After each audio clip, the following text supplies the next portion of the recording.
नमस्कार दोस्तों, कैसे हैं आप सभी।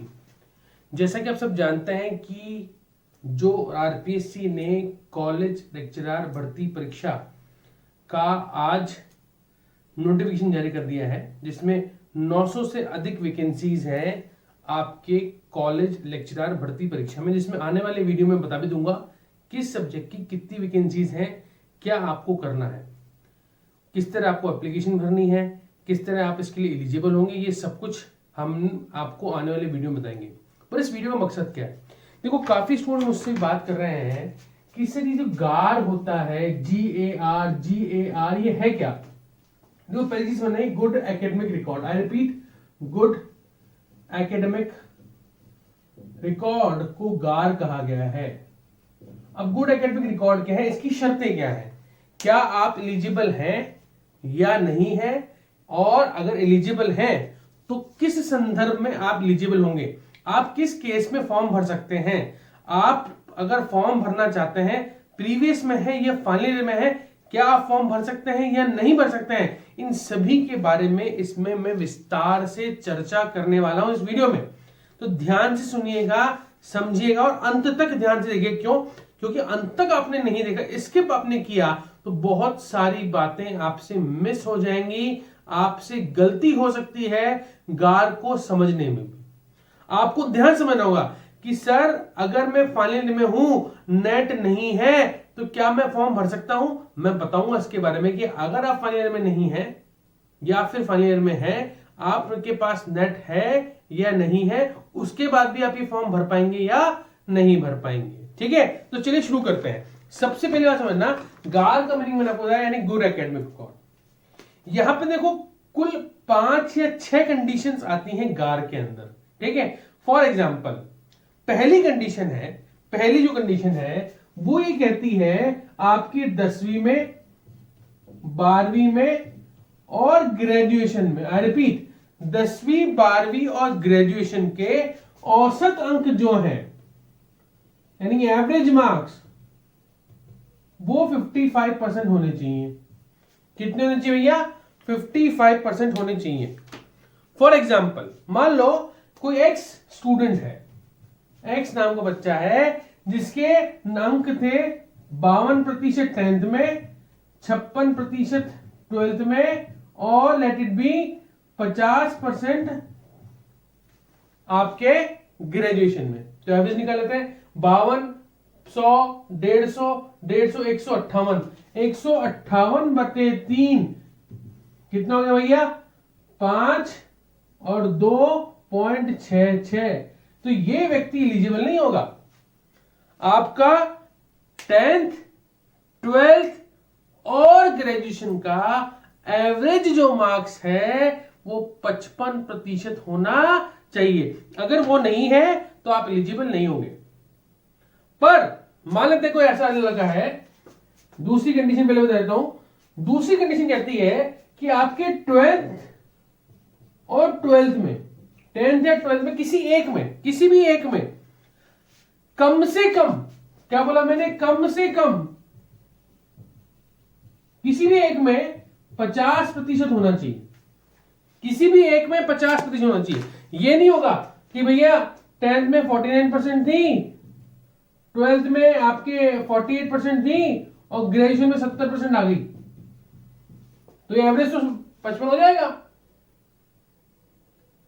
ये नहीं, आपके 10th और 12th किसी भी एक में 50% से कम 50% होनी चाहिए। तो 10th में हो या 12th में हो तो आप एलिजिबल होगे एज पर गार, यानी गुड एकेडमिक रिकॉर्ड।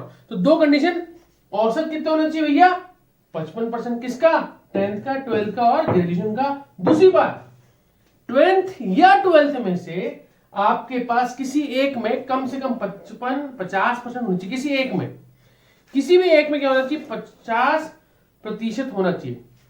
तीसरी महत्वपूर्ण कंडीशन, थर्ड कंडीशन, आपकी ग्रेजुएशन में 50% अंक होने ही चाहिए। आपके ग्रेजुएशन में जिस भी सब्जेक्ट में है, आपके 50% अंक होने ही चाहिए। आपके 50% अंक नहीं है तो भी आप गार के अकॉर्डिंग नहीं आओगे।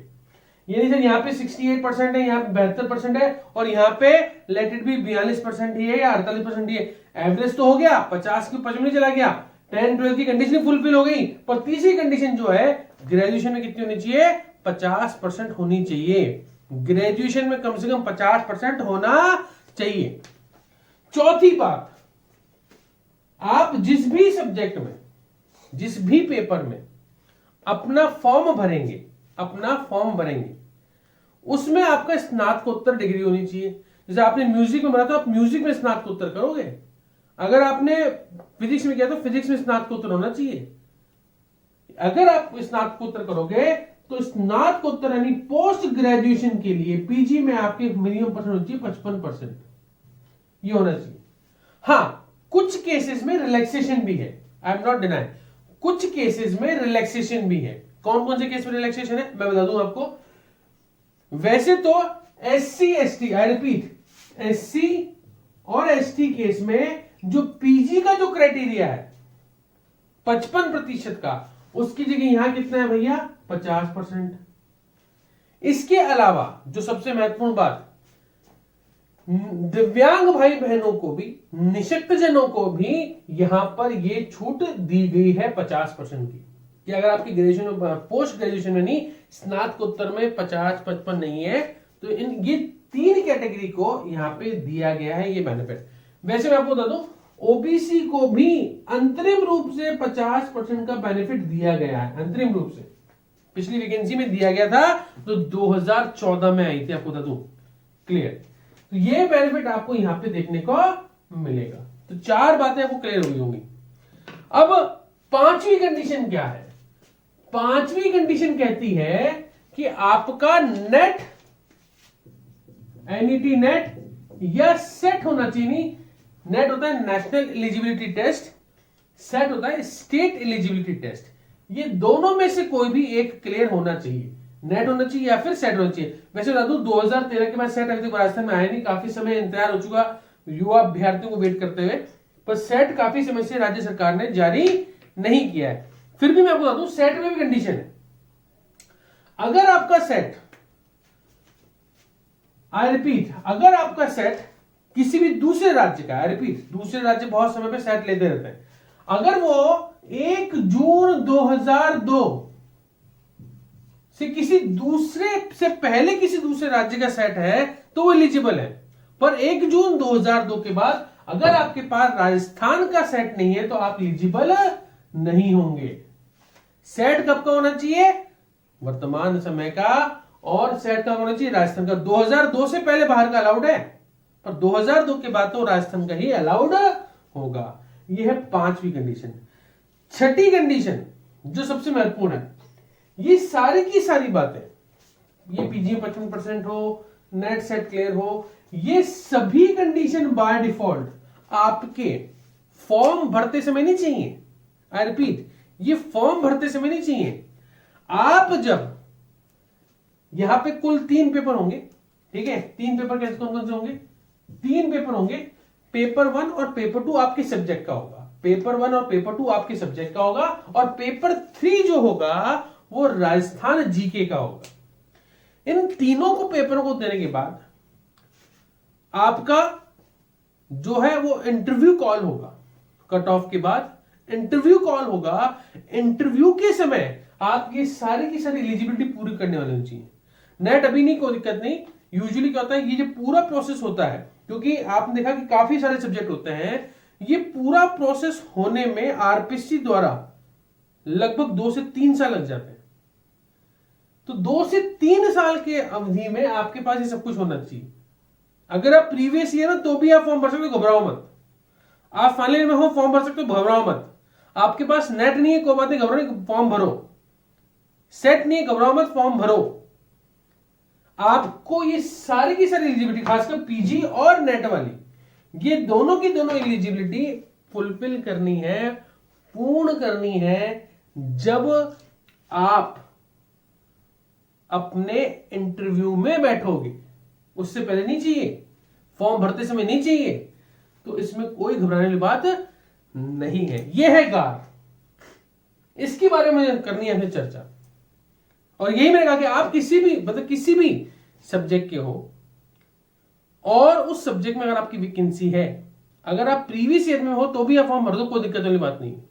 क्योंकि ये जो फॉर्म भरने की कंडीशन है, क्योंकि अभी एक बच्ची ने पूछा कि सर मैं फरवरी में 21 साल की होंगी। अगेन, जो भी कंडीशंस होती हैं, जो भी आप देखना कोई भी फॉर्म आता है उसकी जो कंडीशंस होती हैं वो मुख्य रूप से तभी एप्लीकेबल होंगी जब आप इंटरव्यू में बैठोगे। इंटरव्यू के समय आप कितने वर्ष के हो वो काउंट होगा, ना कि आज अपने आपने फॉर्म भरा था वो काउंट होगा। तो इंटरव्यू के समय अगर कोई अगले वर्ष 21 साल का हो तो दुखी मत हो, आप एलिजिबल हो, आप फॉर्म भर सकते हो और काम कर सकते हो। बात समझ में आ गई आप सभी को? तो ये क्राइटेरिया है।